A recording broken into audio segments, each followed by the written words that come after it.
Good evening, everyone. I will call this regular City Council meeting to order. If you would all rise for the invocation, which tonight will be by Rabbi Michael Bernholtz from Temple Beth Shalom. As I stand before this community on this evening, it's funny, I got a moment of deja vu when I walked in and everyone was asking me how my knee was doing, because I think I stood here last summer with having recovered from knee surgery and also in the same place, having just come from summer camp. And I think I had both of those pieces in my story in my moment of standing before, and I had that moment of deja vu, and it was funny having it because that's exactly what I wanted to offer to the City Council as you prepare for your meeting. Because when I go to summer camp, I find that I go back and I renew and relive moments of my childhood. I have an opportunity in a job where I get to go back to some of my favorite memories of childhood, of music that I get to sing, of activities that I get to do, and places and people that I get to visit with. And it's always an awesome moment when you hear a melody and you can remember being 8 or 9, 10 years old, 15 years old, or 21, and you remember and you can feel in that moment, in your bones, in your ear, and have in your mind's eye sitting in a place and having that kind of memory, that powerful, incredible memory. And here we find ourselves in this part of the year. Here we're in July, and we're starting to turn fiscal years, and we're starting to turn school calendars. And I know the school teachers are all starting to get back and getting their classrooms ready for a new school year. We find ourselves coming back to familiar places. And those are awesome, incredible moments to remember all of those past memories and the moments of sweetness and the things that were challenges that we faced that we learned. But while I was at summer camp this year, I also found myself talking a lot about the spiral of life. How we come back to familiar times and places, and we have to remember that when we get to those places, we're actually a new person every time we stand in that place. While I was out, one of the things I got to do, I was at an arts camp. And while I was at this arts camp, these kids are into theater and music and dance and visual arts, and they don't have sports because artists apparently don't do sports. So they called it kinesthetic arts. That's really what they called it. I got to take them out for nature hike, taking them out of the studio and out into nature. And I took this group of 8 and 9-year-olds and we went on a hike and we went around the lake a couple of times at this beautiful Quaker campus that I was visiting. And one day we went and we stopped at a particular place because I knew we had to get back up the hill, and it was a bunch of kids from Florida in a bunch of mountains in Pennsylvania trying to get them to hike up the hill. And so I knew we had to go back, and I said, you know what, we'll leave a little bit earlier tomorrow, and we're going to try to go all the way around the lake. So the next time we were out, we left a little bit earlier, and I brought them to a spot. And I said, here we're standing in this spot. Do you guys know where we are? Look around for just a minute. And they all looked around, and they started telling me about what they saw in the lake or what they saw in the trees, and they were observing all of this stuff. And I said, look down the path. Do you guys see what that is? And they said, no, what is that? I said, that's where we stopped yesterday. You could see the edge of the woods in the beginning of the meadow, and they had been in the meadow and seen the edge of the woods. And they, even though we were 10 feet from where they had stopped the day before, because our whole perspective has changed, they didn't recognize it. And they were like blown away. These are 8 and 9-year-olds. Sometimes it's really hard to impress them. Sometimes it's very easy to impress them. They were very, very impressed in that moment that they didn't realize where they were. And so in that moment, I said, there's a Jewish prayer that we say, the Shehechianu, that we say when we have a new experience. And there I was with this group of 6 or 7 kids and another counselor, and I started singing. Now, there's a reason I'm a rabbi and not a cantor. I cannot sing on key or in rhythm. What was amazing was to hear these 8 and 9-year-old kids open up with their hearts and with their spirit and their strength, and they brought together the most beautiful tune in that moment, and you could feel the weight of them understanding, here we're in this place. They've hiked all the way around the lake, but they had come at it from a different angle, and they saw that that was incredible, awesome, and amazing, and they noted that place. So as I stand here before the Sebastian City Council, before this community, as you begin this meeting, there's going to be a lot in this meeting that's going to be routine. That you're going to say, well, I feel like we've been here before, and you're going to keep working on stuff. And I hope there's also going to be those awesome moments. You're going to say, even though we've had this discussion before, we're moving it in a new place, in a new direction. We are finding new ways to bring awesome light and power into this discussion. As I said with those kids, I say it now. Baruch atah Adonai Eloheinu melech haolam, shehachianu v'kiyamanu v'higianu lazman hazeh. Praise are you, Eternal One, our God. You have given us life, you sustained us, and you brought us to these moments. Some are the ones where we are revisiting our past, and some are where we get to see our present in a whole new way. I wish much mazel, good fortune, and much success in all of the worthy endeavors for our city council and for our community. Amen.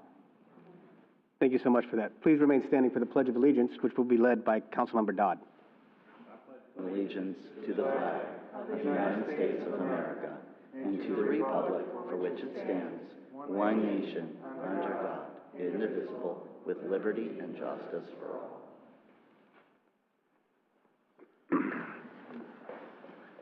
Roll call, please. Mayor Hill. Here. Vice Mayor Kitchen. Here. Councilmember Dodd. Here. Councilmember Avino. Here. Councilmember McPartlin. Here. Thank you. Council, do we have any agenda modifications this evening? All right, hearing none, we have no proclamations.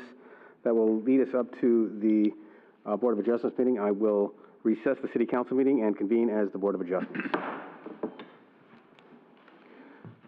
Look for a motion on item 7B, approval of the minutes of the February 14th So meeting. moved.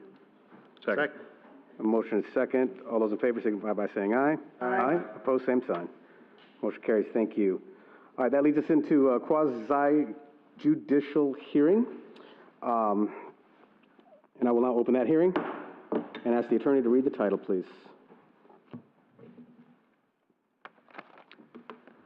Robin Driscoll, in regards to lots 9 and 10, Block 43, Sebastian Highlands, Unit 2, at 664 Jordan Avenue, is requesting a variance to construct a fence 8 feet in height along the western side and rear of their property, whereas the code would permit such fence to be a maximum of 6 feet in height.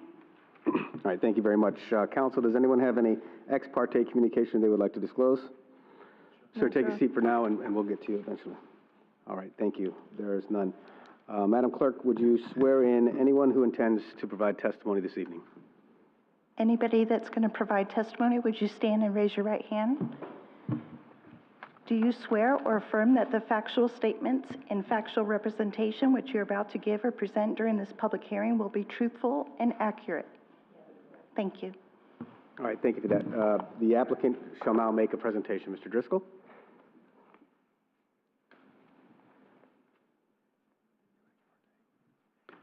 Good evening. My name is Robert Driscoll. My wife and I, Robin, reside at 664 Jordan Avenue in Sebastian. We've been residents here for about 3.5 years, at this address for just about a year. We're applying tonight for a variance on our fence. The ordinance calls for a 6-foot height maximum. We're requesting an 8-foot height on our perimeters.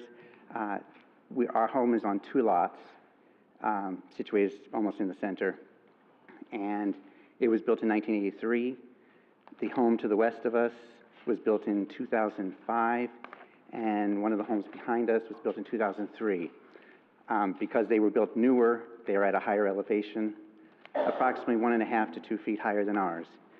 We think it's a hardship at the 6-foot level because from our pool and our backyard, we'd still be able to see into their yards.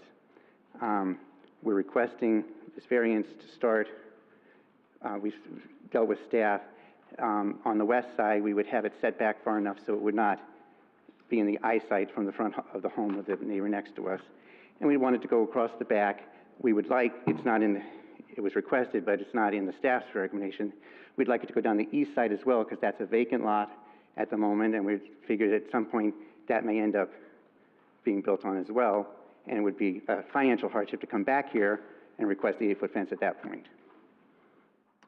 Okay, Counsel, do you have any questions for the applicant at this time? All right, thank you, sir. Ms. Bosworth? Thank you, Counsel. This is a request to put in a 8-foot fence where the code allows for 6.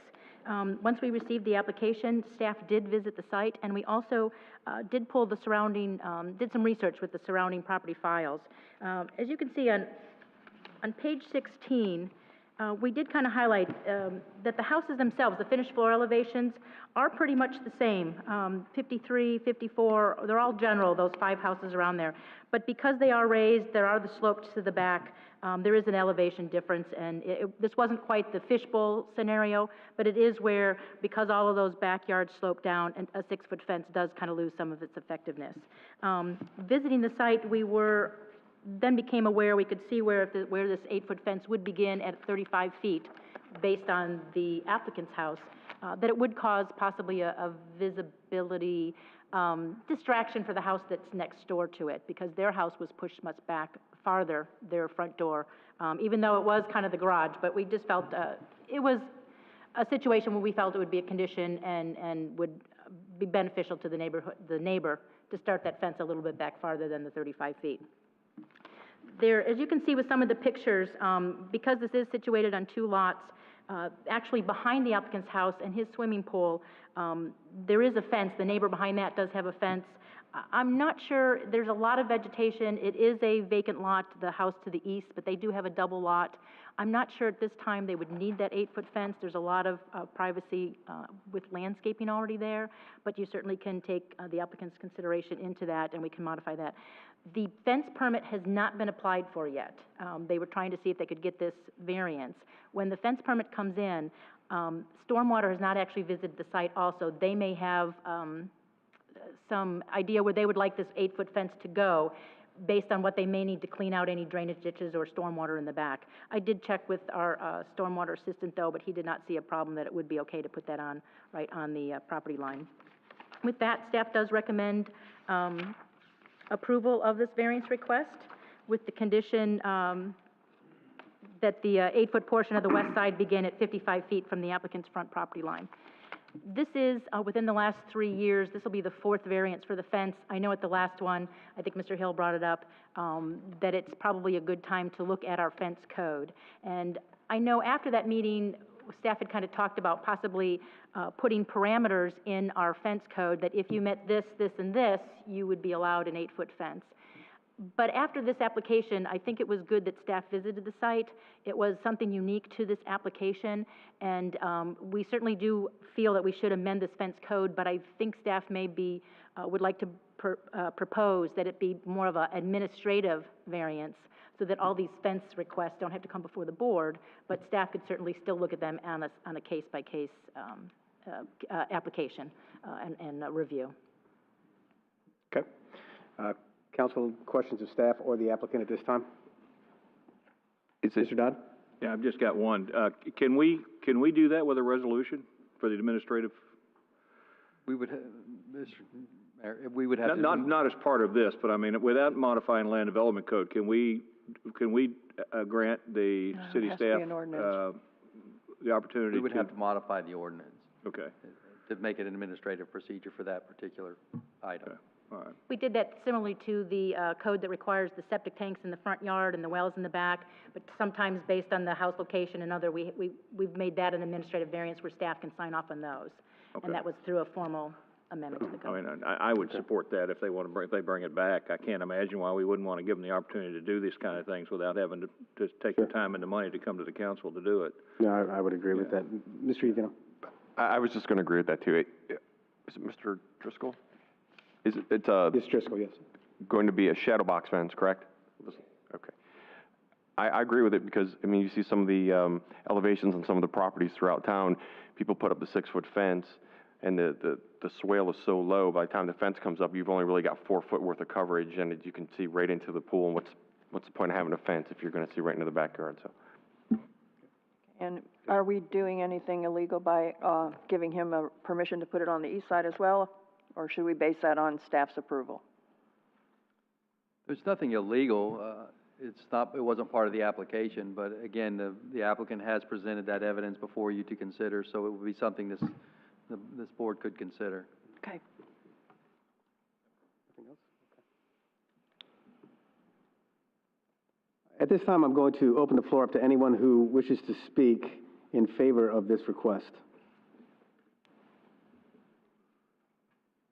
Anyone who wishes to speak in opposition may speak at this time. Yes, ma'am. Do I need to come up there? Yes, you do. Please.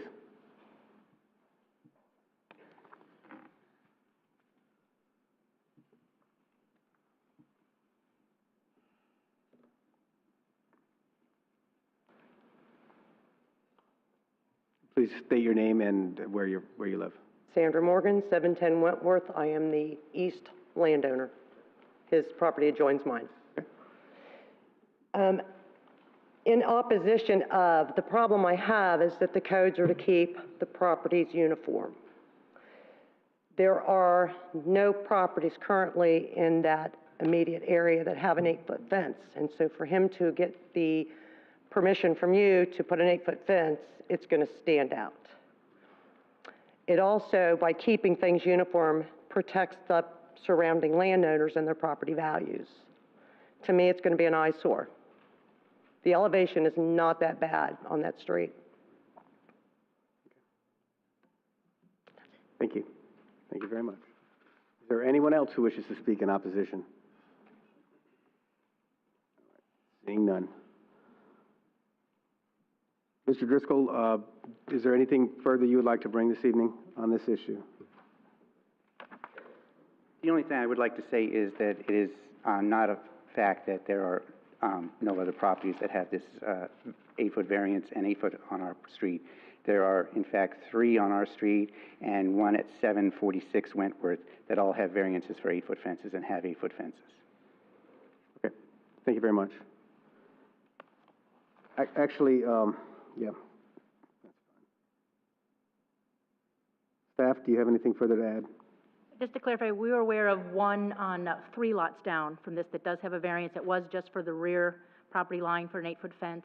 And just a consideration, it could go either way if you do allow the 8-foot fence on the east side. That property is a double lot. She would be able to split that and have a house be put on another lot. And similar to on the other side, not knowing where in relation that 8-foot fence would be with regards to a new house. But then again, the fence would be there for somebody that would buy the vacant lot to see that the 8-foot fence is there, just some consideration. Staff does recommend approval with regards to on the west and the rear with the condition that the 8-foot portion begins at 55 feet back from the property line. And your recommendation would that both that on the east and west side of the property would be at the 55 feet? I'm going to leave that decision up to council. Okay, very good. Thank you, staff. Council, I have no problem, or board, I guess, I have no problem with this, but I do agree that being that it's going to be a taller fence than the 55 feet would be more reasonable, I think, for either one of the neighbors on either side. I agree. Therefore, I'll make a motion to approve with staff's recommendation allowing for the fence to be on the east and west side of the property, as well as the back, with the fence starting at least 55 feet from the front of the property. I'll second that. All right, thank you. Any further, anything else, Council? Roll call, please. Vice Chairman Kitchen? Yes. Mr. Dodd? Yes. Mr. Ivino? Yes. Mr. McPartlin? Yes. Chairman Hill? Yes. The motion carries. Thank you. All right, thank you. I will now reconvene as City Council. Council, that leaves us up to item 9, consent agenda. What's your pleasure? Mr. Mayor, move approval of the consent agenda. I'll second that. Roll call, please. Councilmember Dodd? Yes. Councilmember Ivino? Yes. Councilmember McPartlin? Yes. Mayor Hill? Yes. Vice Mayor Kitchen? Yes. Motion carries. Thank you. All right, thank you. That leads us up to item 10, committee reports and appointments. We have an appointment to make. Natural Resources Board, we have one person who's submitted an application. That would be Susan Olson. I would recommend placing Susan Olson to the unexpired term to expire July 1st, 2019. I'll second. I have no objection. No objections? All right, thank you, and congratulations, Ms. Olson. All right, leads us up to item 11A, second reading and adoption hearing of ordinance number O-18-04, request for comprehensive plan, future land use amendments. Yes, Mr. Mayor, this is the second reading for the comprehensive plan, future land use map regarding the 182.87 acres called the Spirit of Sebastian, and also to designate it low-density residential, which, by the way, brings it from what it is currently at 6 units per acre to about 3.2, or about a 47% reduction. With that, I'll turn it over to Ms. Frazier for any technical information that you may. All right, real quick before that, I do want to open the public hearing. Thank you. Go ahead. Thank you. All right. Staff recommends approval of ordinance 01804 on second reading. As Mr. Carlisle mentioned, the applicant has requested a change in land use to be compatible with the city land use of low-density residential, maximum 5 units per acre for the majority of the property, and a small 2.5-acre node of commercial general adjacent to Old Dixie Highway. Staff has found the request to be in compliance with our comprehensive plan. The Planning and Zoning Commission has recommended approval of the land use request for the subject property at their April 19th meeting. On May 23rd, the City Council approved the land use change on first reading. Following that meeting, staff transmitted this request to the Department of Economic Opportunity and other required agencies. The large-scale land use amendment has been reviewed by the Department of Economic Opportunity, who identified no comments related to important state resources and facilities within the department's authorized scope of review that will be adversely impacted by the amendment if adopted. That letter has been supplied to the City Council as attachment number 5.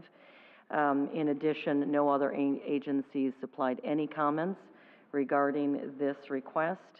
And again, staff is here to answer any questions. All right, thank you. At this time, if we get the city attorney to read the ordinance. An ordinance of the City of Sebastian, Florida relating to the comprehensive plan amending the future land use map by establishing a land use classification of LDR, low density residential, maximum 5 units per acre, and CG, commercial general, for annexed land with a prior county land use designation of L-2, low density residential, maximum 6 units per acre, and C/I, commercial industrial, on property consisting of 182.87 acres, more or less, located west of the FEC Railroad and Old Dixie Highway, north and east of South Moon under and Sebastian Highlands, authorizing findings and administrative actions, providing for conflicts, providing for severability, providing for scrivener's errors, providing for an effective date, and providing an adoption schedule. PJ Add 7-1518. All right, thank you very much for that. And so I did that a little bit out of order. Staff's presentation would be the same. Thank you for that. This time I will take public input on ordinance number O-18-04. Anyone from the public wish to speak on this? All right, seeing none. Wow. Summation from staff? I stand here if you have any questions. All right, thank you. I'll now close the public hearing. Counsel, what's your pleasure? I move approval of ordinance O-18-04. Second. Any further discussion, counsel? Roll call, please. Councilmember Iovino? Yes. Councilmember McPartlin? Yes. Mayor Hill? Yes. Vice Mayor Kitchen? Yes. Councilmember Dodd? Yes. The motion carries. Thank you. All right, thank you. Item 11B, second reading of Quasi-Judicial Adoption Hearing of Ordinance number O-18-05. I will now ask the city attorney to read the ordinance and title. An ordinance of the City of Sebastian, Florida, providing a zoning designation for annexed land with prior county zoning designations of A-1 agricultural 1, RM6, multiple family residential, and IL light industrial in accordance with a conceptual development plan for land consisting of 182.87 acres, more or less, located south of vacant industrial zone land, west of the FEC Railroad and Old Dixie Highway, and north and east of Sebastian Highlands and South Moon under residential subdivisions, providing for conflicts, providing for scrivener's errors, providing for severability, and providing for an effective date. All right, thank you, counsel. At this time, could you disclose any ex parte communication? I have none. Sir. Thank you for that. Madam Clerk, would you please swear in anyone who wishes to provide testimony on this ordinance? Thank you. Do you swear or affirm that the factual statements and factual representation which you are about to give or present during this public hearing will be truthful and accurate? I do. Thank you. All right, thank you. Mr. McLean, would you like to make a presentation on ordinance number O-18-05?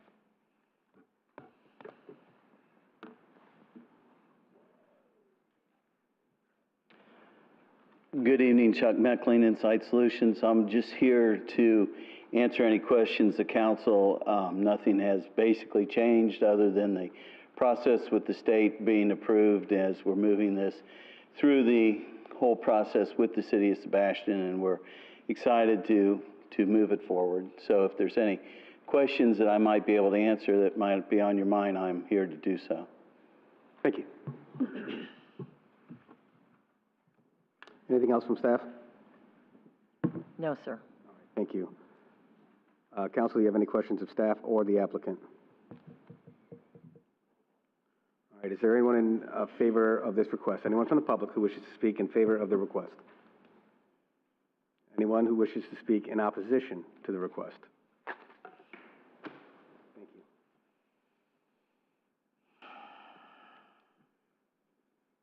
Is there anything further, Mr. Mecklen?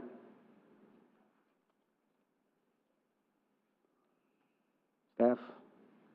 Yes, sir. Let me read into the record that the Spirit of Sebastian has requested a PUDR, Planned Unit Development Residential Zoning, that is compliant with our city zoning. A PUD allows for unique design flexibility, which staff will review with them during preliminary plat.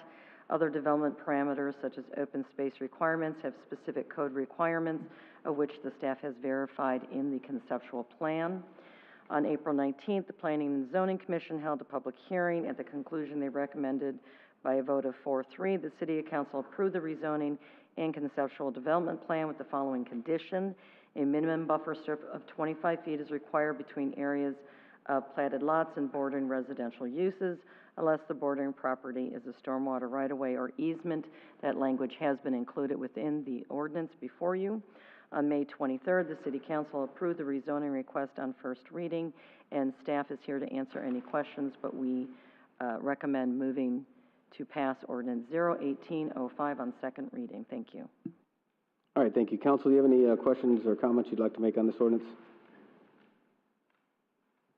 I see none. I'll just make a comment that we look forward to this property being developed in a way that will enhance the city of Sebastian and be under the control, I suppose, of the city of Sebastian where it should be. So I know that the developer has done a good job on some of the other developments he's done in our community, so I look forward to seeing this process go forward.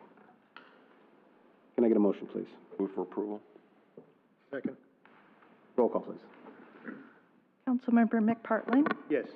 Mayor Hill? Yes. Vice Mayor Kitchen? Yes. Councilmember Dodd? Yes. Councilmember Iovino? Yes. The motion carries. Thank you. All right. Thank you for that. Leads us to item 12, unfinished business. Waive purchasing procedures and award airport shade hangar construction. Mr. Carlisle.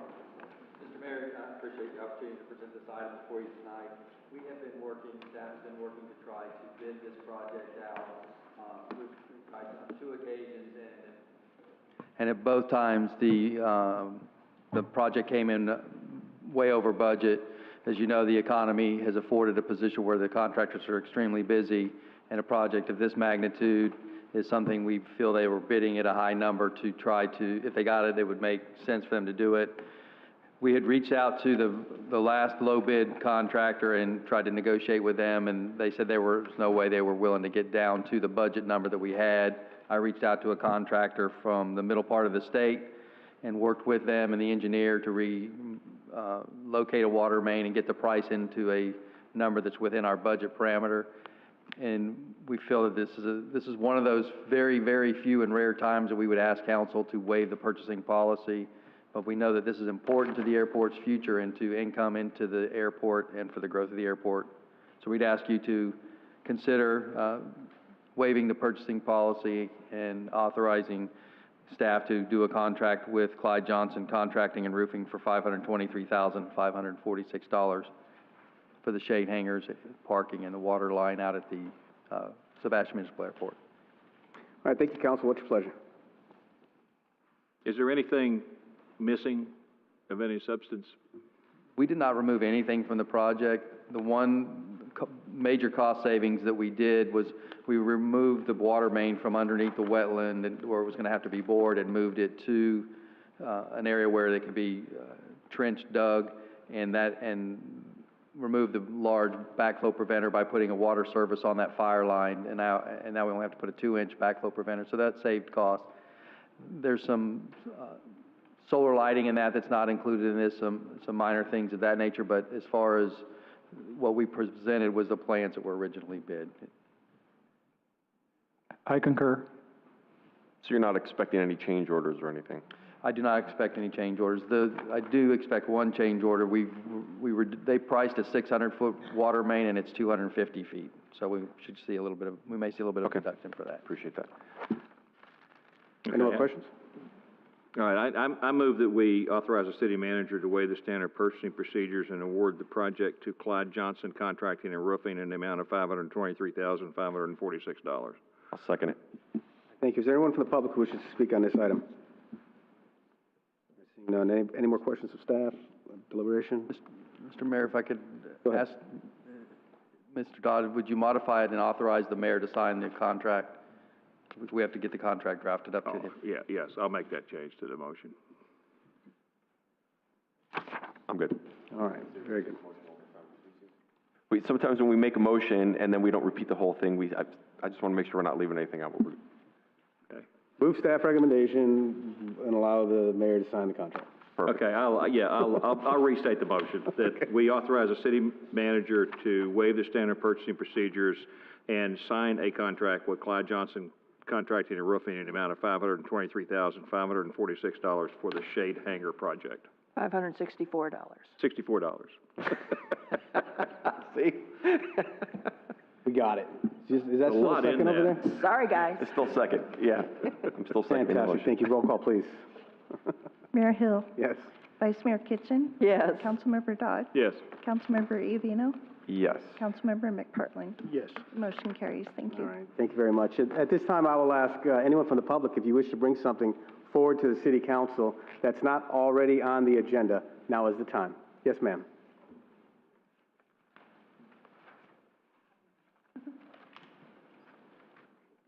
Good evening. My name is Maureen Latapuzzi, and I live at 1198 Croquette Lane here in Sebastian. I live on the corner of Croquette Lane and Bay Harbor Terrace. I received a notice of violation on July 12th to clean out this swale and pipe underneath the driveway. Actually, the whole block got this notice. I have lived here almost 11 years and never heard of this before. I did ask several friends who lived here between 20 and 30 years about this and was told that the city pays for it since it's included in our taxes. And it's responsible for cleaning it out, and, the property owner maintains it. I went to see Mr. Carlisle this morning about having someone help in cleaning out the swale and checking that pipe underneath the driveway. I explained to him that my husband is going to be 81 years old next month, and he also, which I forgot to tell you, has a history of angina. So he cannot do this, and I'm on disability. So neither one of us are able to do this. But I was told to have my landscaper do it, but we don't have a landscaper. My husband can maintain mowing the lawn and weed whacking, but that's as far as I'll let him go. And all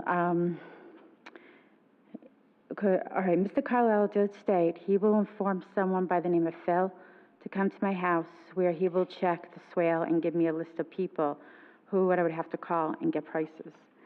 My question is, if I'm paying for the stormwater in the swell and the pipe, in my taxes, why do I have to pay somebody to come and dig it out and everything else? This property was brand new. I had the house built.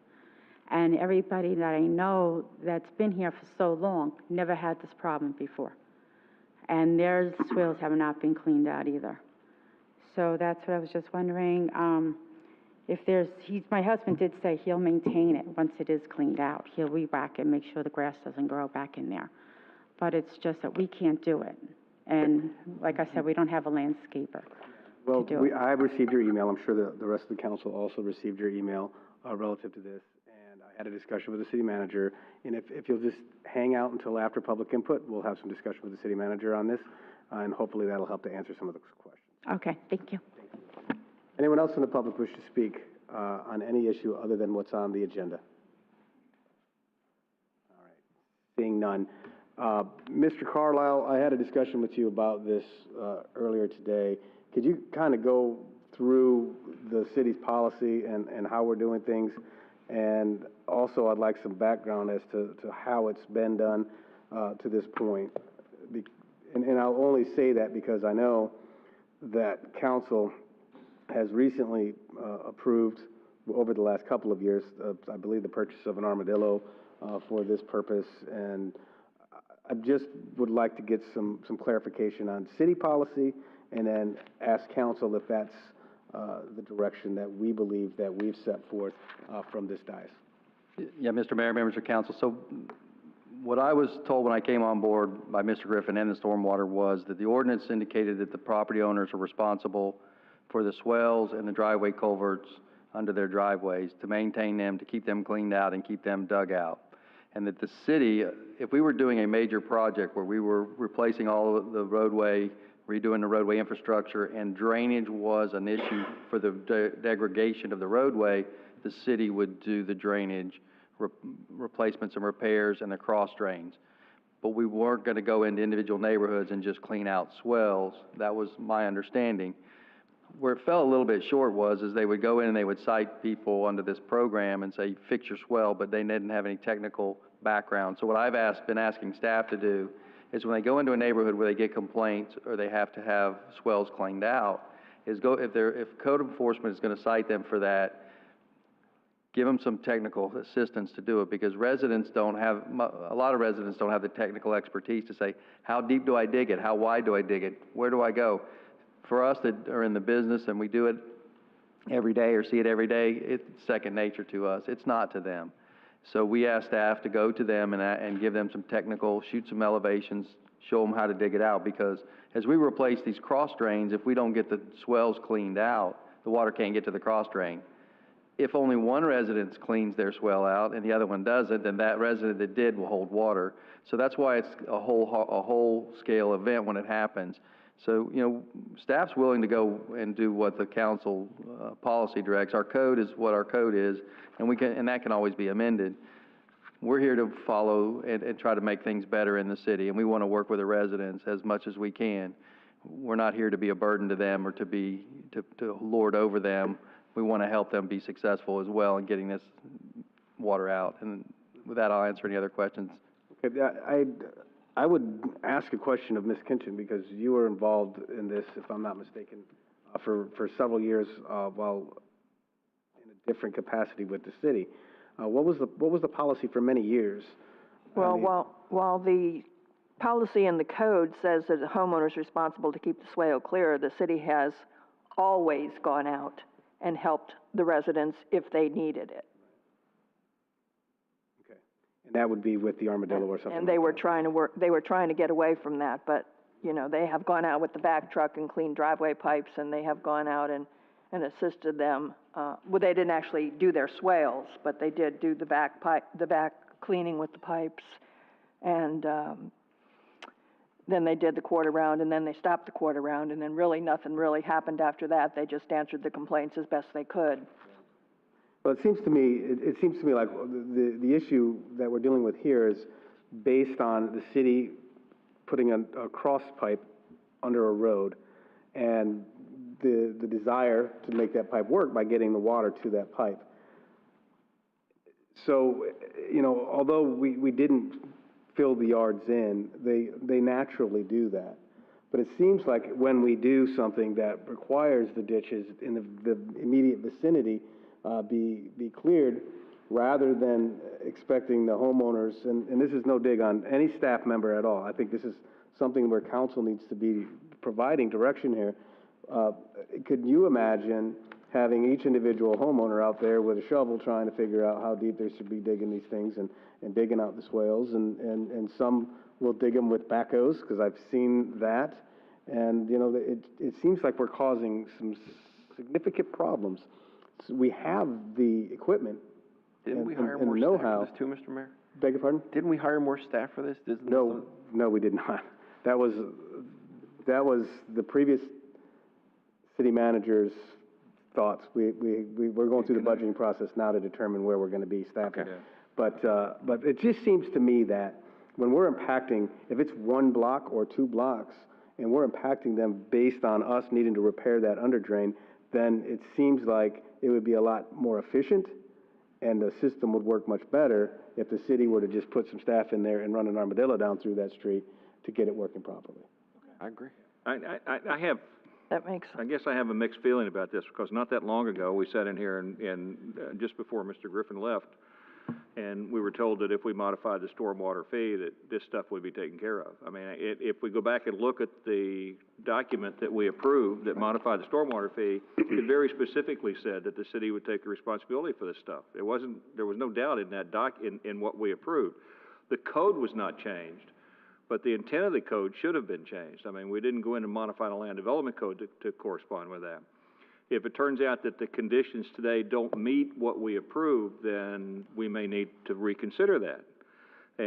But I don't think that there's any way that the city, in my opinion, the city is responsible for this. And it's responsible for this because 3 months ago, we approved a document to increase the stormwater fees in order to cover the city being responsible for this.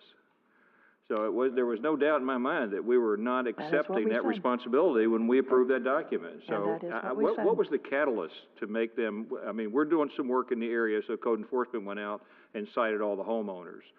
That basically is what happened. That's correct. Yeah, and see, that, to me, when we approved the increase in stormwater fees, and I understand the conditions today may be entirely different than what we talked about when it came to that, and that's probably a totally separate discussion. But we assumed the responsibility for doing this type work. When we went into an area and the city was doing work on the stormwater system, the city is responsible for doing a complete repair to the stormwater system to support that work. So if we have to regrade and re-elevate 4 blocks of swales, if we have to clean out driveway pipes, whatever we have to do under that document that we all approved, the 5 of us up here did, we're responsible for that. I agree. And so I don't think there's any doubt that we have the responsibility for this. We haven't changed the land development code, but I can tell you how much in that green book we probably should change, and we probably don't need to enforce. But so I think we're responsible for it. I really do. I do too. If we've done all of the streets that we have allotted to be paved for the year, we've done those streets first, then I think we need to go ahead and start. If we're changing road crossing pipes under the road, we need to make that road crossing pipe work, and that means doing the drainage on that street. Yeah, and let's go back to the new budget we're putting together and move some of that money around so it's in the budget category even more than what's there if we need to make sure that we've got this covered on that. Maybe spend less effort looking at what we're going to spend on the retaining wall and more on what we're going to spend on this kind of stuff, Agreed. So that might be the better approach to take. But I do think we're responsible for this. And I agree. I think we took that responsibility when we doubled the stormwater fee. And I will say that not only did we accept that responsibility at that moment, we've always done it. Yeah. And so that's why it was just a surprise to me.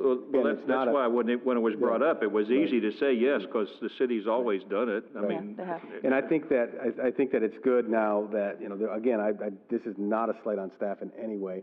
It's just a direction from this council I think needed to be given. So yeah. I think that there's a consensus that. Well, Mr. Mayor, I appreciate the clarification. So if we're going to do cross drains, we'll consider that part. We're not going to go in and just clear individual swells, but if we're putting cross drains in, then then we can consider that as part of the project, and that would clarify that. Just going into an individual swell here and there, we'd be chasing this forever. Yeah, no, if an individual homeowner has a problem with their particular swell, that they can do what they need to do to it. But if we're doing some work in that area, then we should finalize that work, make it correct. There's no way that individual homeowners are going to regrade and re-level a swale system. It's just not going to happen. It's got to be done by a single engineer, by a single crew, who's putting survey stakes down and making sure it flows, because it's not going to happen if individual homeowners do it. We'll end up with dams all over the place, and then we'll be out there writing them another citation for damming up the water. And we're not a city that does that. We don't write citations to our citizens about things like this. We don't kind of punish them like that. There's a lot of cities that do, but we don't. Sure. So. I agree 100%. I would remind you, Councilmember Dodd, that you are on live TV. Yes. So please keep the language down a little bit. Oh, you mean damming up? Yes. All right. Anything? All right, thank you. Cleared that up, and now we will move on to new business. This is the first reading of ordinance number O-18-08, vacation rentals. Will the city attorney please read?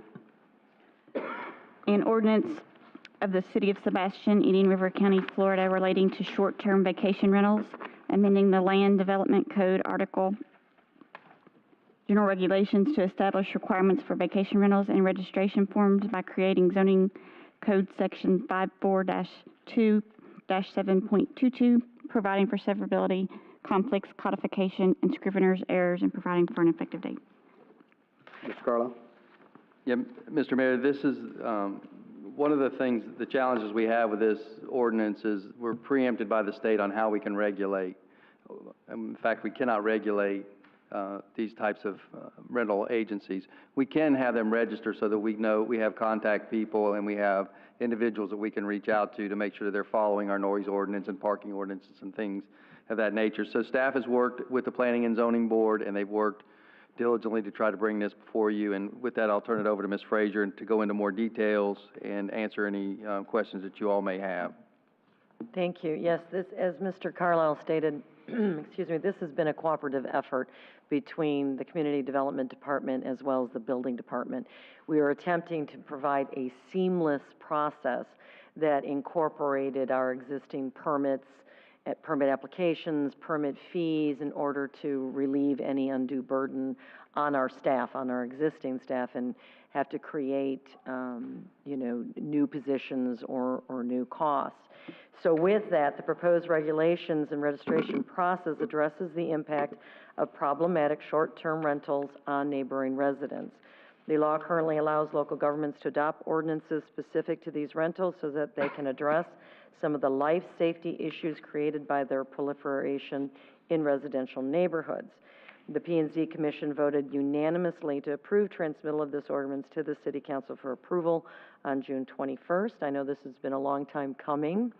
So in your packet, you will find, excuse me, the proposed vacation rental packet of information and applications.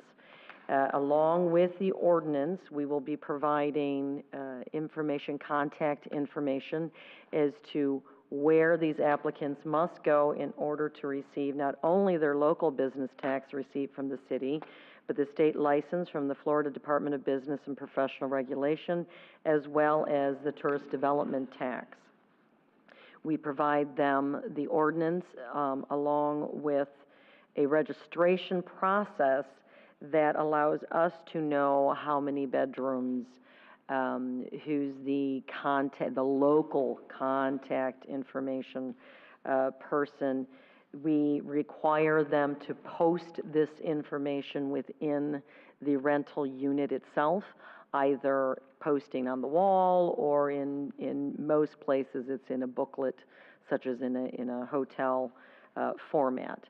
We have given an example of a life safety inspection checklist that we will be working on. This is just an example. And we have provided you with a guide from the Business Professional Regulations Department. And we've also provided you with a letter from the Chamber of Commerce that you all received last March supporting this move. So with that, I am here to answer any questions from council. Mayor? Yes, ma'am. Ms. Frazier? Yes. What is the normal parking regulation for a single-family residential house? What is in this code is the normal parking regulation. With or without a garage? Because item 1 and item 2 have the same parking requirement. One is with a garage and one is without. So you'll see that you can only have up to 5 parking spaces. If you have a garage, you can have 2 more. I'm trying to find it now. Here we go. I'm sorry. So if you have a carport or garage, outside of it, it's limited to up to 5 automobiles based on your bedrooms, I should say. For one without any carport or garage, you're still limited to up to 5 outside of the house based on your bedrooms. So with the garage, So it's 7. it's very similar, but if you have a garage and a carport, you can have cars or automobiles that are hidden in there. So that's the only difference. We can work on this language. Yeah, doesn't item 1 say 5 parked outside the garage, which means you could have vehicles in the garage in addition to those 5, correct? That is correct, yes. That means 7 So it could be up to versus 5, or 7, yeah. 6 versus 5. Okay, and also, what are the fees for the penalties if these houses don't register? Again, we were attempting to create a process that was seamless with what we already have in place. And so if you look, Lord, it is, sorry, in number 5 of the ordinance, interim operation of Number vacation what? rent, I'm sorry, number 5. Page 169. Page 169, thank you, council member.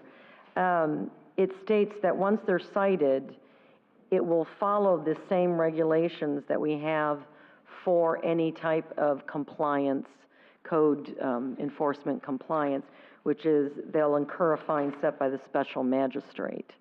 So we are not going to be setting a fine dollar amount, if you will, but if they are in non-compliance, then we will have the special magistrate set the amount.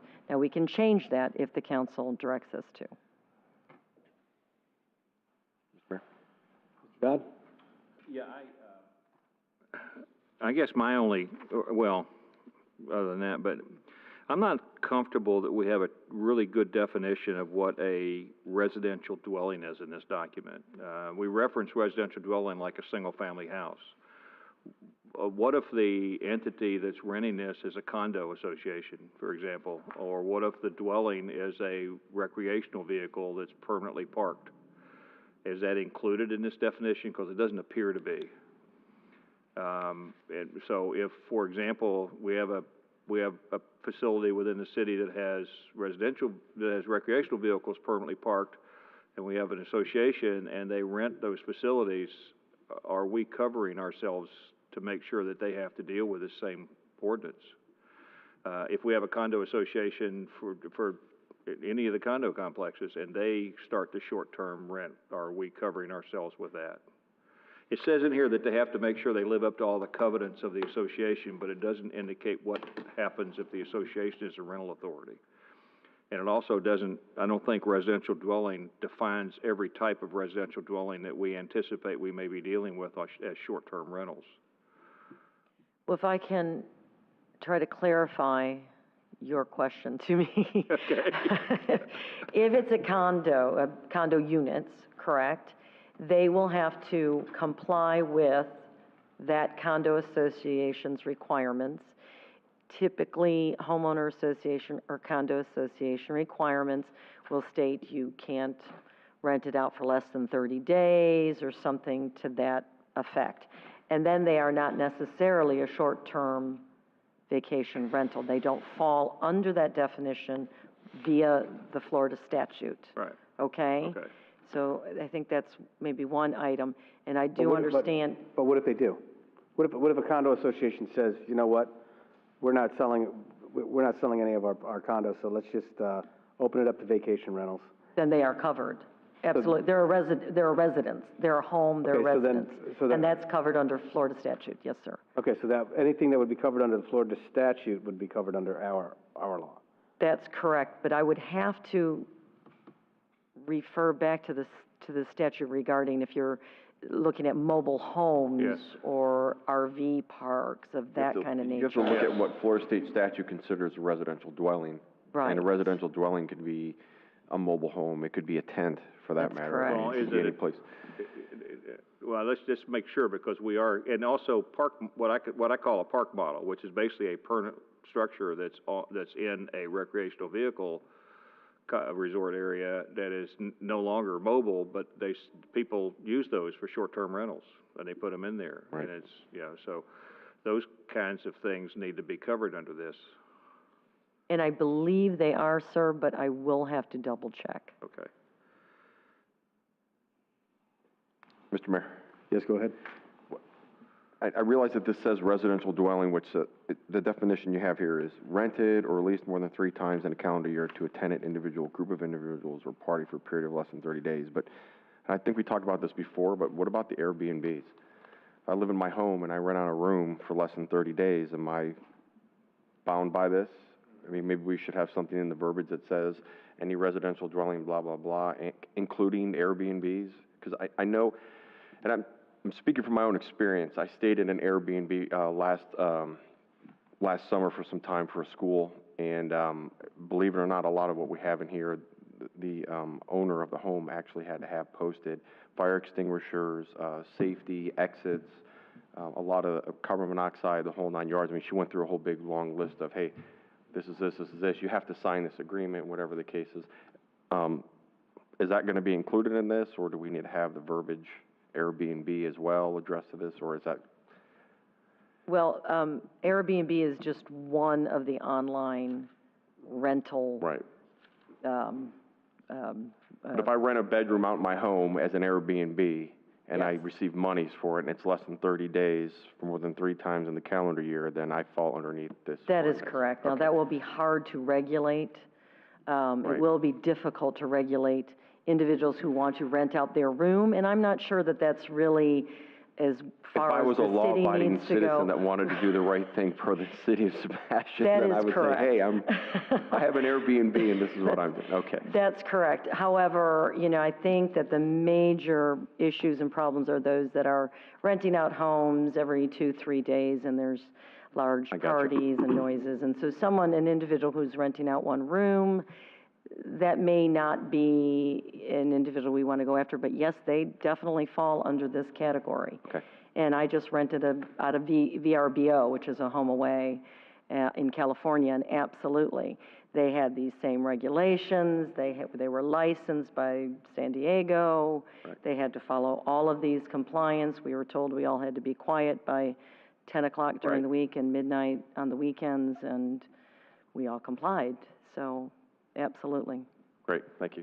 I got one more question. Are the life safety inspection we're going to perform, are we going to pay for that out of the building department's budget?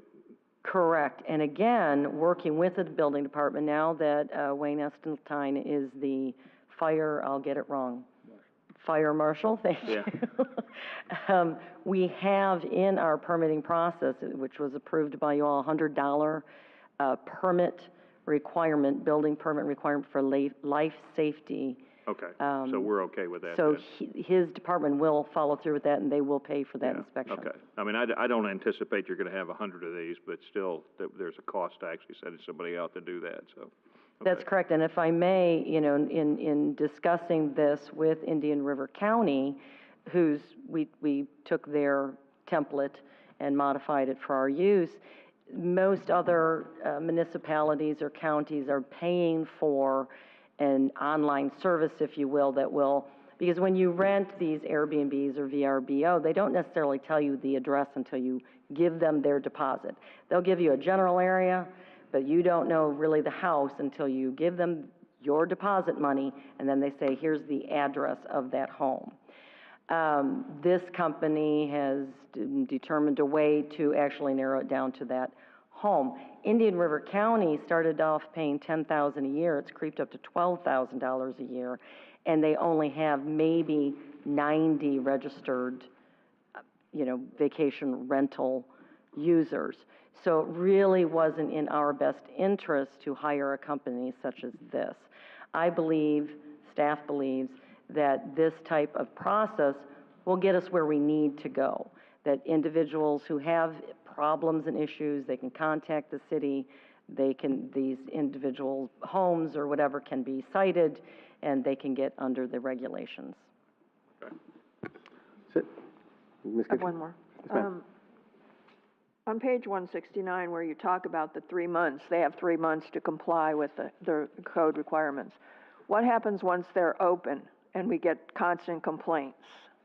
Then they will fall under our code enforcement process.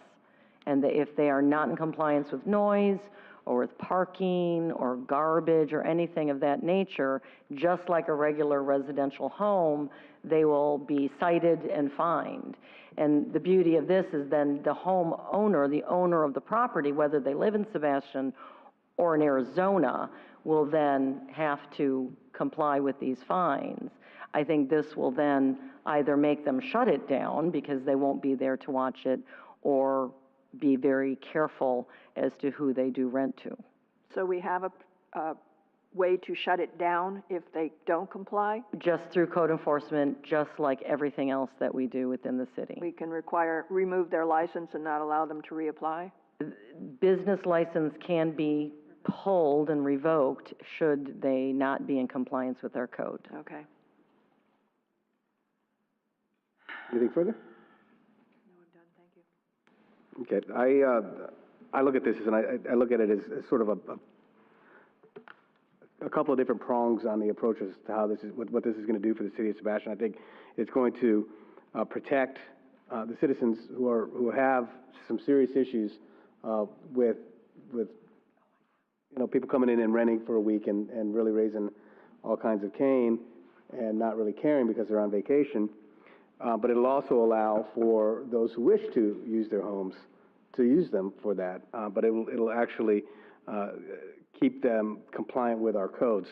I also look at it as sort of a field leveling thing, because every hotel room has to pay taxes, and they have to pay, a lot of taxes. I know when you get on, whatever it is website and you look up a hotel and it's $150, you're going to end up paying $175, $180 because there's that many taxes built in. So the fact that this will force these individuals who are making money on their homes or rooms to comply with that, I think it levels the playing field for our hotel owners in the community. So I support it. I would recommend approval. I would recommend approval and make a motion for that, with the stipulation that staff look into the issue with the RVs. I'll second that. All right, thank you. Does anyone from the public wish to speak on this? All right, seeing none. Any further questions from council or comments? Hearing none. Roll call, please. Vice Mayor Kitchen? Yes. Councilmember Dodd? Yes. Councilmember Iovino? Yes. Councilmember McPartlin? Yes. Mayor Hill? Yes. The motion carries. Thank you. All right, moves to 14B, approve agreement between the School Board of Indian River County and the City of Sebastian. Mr. Carlisle? Mr. Mayor, this is an agreement for our school resource officers that we've been working on to try to solidify an agreement so we can get those officers in the school and in the charter school. We've worked the majority of the items out. There's still some tweaking that needs to be done, but time is of the essence in getting these contracts approved in order to get these officers in the school. So we'd ask staff to ask the council to approve this agreement and offer the staff and the city attorney to work with the school and the charter school to finalize this agreement and have the mayor sign that. Some of the biggest challenges, the biggest challenge I think we have is some of the indemnification language and a couple of other reporting items that I think we need to vet out. School's not opposed to it, they just need time to work on it as well. With that, I'll answer any questions that council may have. Council, you have any questions?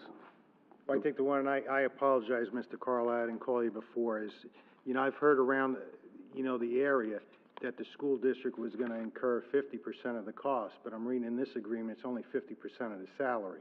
And the salary doesn't even come close to what the cost of these 2 new officers is going to be in the school. And I also heard that I believe, like, Vero Beach Police Department was not going to do it, and we're kind of turning it over to the sheriff's office. I agree, it's much needed, but I know there was talk throughout the state or in the county, that the school district would pay for 50% of the cost. And a lot of the other counties in the state of Florida, they have a 50-50 partnership with it. And we're looking at that we'll only get reimbursed 50% of the salary in this document. And, the cost, benefits, vehicle, and uniforms and everything else is a lot much more money. I think we just need to clarify that language, because I think that we are requiring them to pay 50% of the cost of that officer. So maybe we need to reword that document. Okay, because it says salary. We'll have to reword that document. Mr. Mayor, can we have the chief come up? Mr. McPartlin, do you have anything further at this moment, or no? Okay. Yeah, I think she can clarify. She agreed, it is a salary and the benefits, so we just need to clarify that language. Salary, benefits, and vehicle? No? No vehicle? Just benefits. not equipment. I think, Councilman Partland, I think that Mr. Carlisle is correct. I mean, time is of the essence with this, and having a background with budgeting and administration, the vehicle cost would be actually minimal to the city for us to provide, I believe it's 2 positions, if I'm not mistaken, 2 patrol cars that we probably already exist in the fleet to begin with. I don't think that we should put this off any further. It's something that needs to be done. School's about to start, and I move for acceptance of it. I second that. But again, there was no problem. We instituted the officers right away at the end of the school year when the Parkland shooting happened. And I'm just saying, in this document going forward, making sure, because the school district is receiving money from the state on the money, and making sure that it is, you know, we're all paying school taxes anyways. Right. And then in addition, then we're incurring a cost. I mean, that's my issue with this, is the school board has the same taxing authority we do. So the school board can tax the residents for the cost of doing this just like we do. So what's happening is that they're transferring basically to the city 50% of the 50% of the salary and benefits plus additional cost to provide the officers, rather than tax go through their tax structure and their budget cycle structure to do this. I would not want the city to be tied up beyond a year on this. I think it's a shame that this happens this late in the cycle. I mean, as school starts, you know, but we have one meeting between now and the time school starts. If we don't do this, then we're saying we're not going to provide a resource officer. But the problem with this is that we have one administrative authority that has the same taxing structure that we do, and the same taxing authority that we do, that wants us to take the responsibility for doing something that they're bound by law to do. And it's not that I wouldn't want to provide a resource officer for the 2 schools in the city of Sebastian. I don't understand why they don't use their taxing authority to support that, as opposed to us having to do that. And so I don't have any issue with approving this document for this year, but I wouldn't want to tie us up beyond this year. I think this whole document is very one-sided. And there's probably not time in negotiations between now and the time that this has to take place to do much more than try to make it at least somewhat amenable. But it's still so one-sided, it's not funny. I mean, the education cost to the officer, they're going to pay it if they have budget money to pay it. Who's going to pay it if they don't? We are going to pay it if they don't. And we're going to pay it out of our police budget someplace other than where it's allocated, because there's no money in the police budget to do that training. So there's things in here that to me are just extremely one-sided, and they have the same taxing authority we do. I'm not sure I understand why they didn't make the proper budgetary provisions to do this the correct way, as opposed to having it done this way. But I will vote in favor of trying to finalize this document with as much pain as we can get over in the negotiations. But I would not want it to go beyond 1 year. I think it needs to be rethought in the future, and it needs to be a better structured process in the future. No, I think that makes complete sense. I think that if time is of the essence and we're going to pass something that's not perfect, then we shouldn't pass it and tie us up for an extended period of time. So I would agree with you 100%. Now, the city of Sebastian has provided resource officers to our elementary schools and middle schools for years. Who paid for those? We did. So we were actually fitting the entire bill for those resource officers. We had one resource officer, Mr. Mayor, and we now are going to have 3, 2 at the schools and 1 at the charter school. Okay.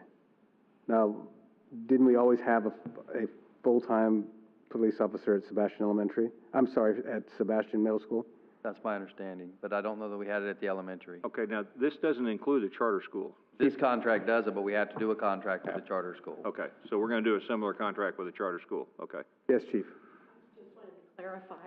We for years had one full-time elementary SRO in Sebastian and Pelican Island for many years, but then we had to drop down to 1 back in, I think, 2010 when the economy tanked. And we have had 1 full-time police officer doing all the school functions for the 3 schools that we have supported that all year. Okay, so we used to have 3. We used to have 2. We didn't have the charter school back then. Okay. And then when the charter school started, then we we split the time with the one officer with the 3 schools. And we paid 100% of that bill. We paid 100% of that.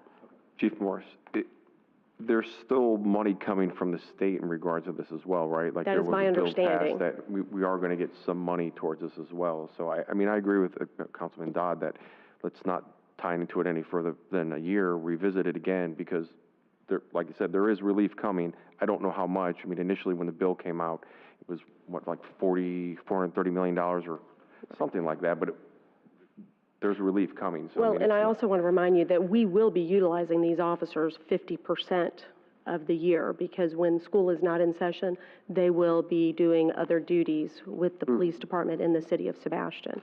So the county school board is paying 50% of their salary and their benefits. We will have them for the year, and we will have them the other 50%. When you calculate the time, it is literally half of a year that they will be in the school, and the other half of the year, holidays, summer, things like that, they will be with us. So they're essentially paying for the use of the officer for what they're actually doing.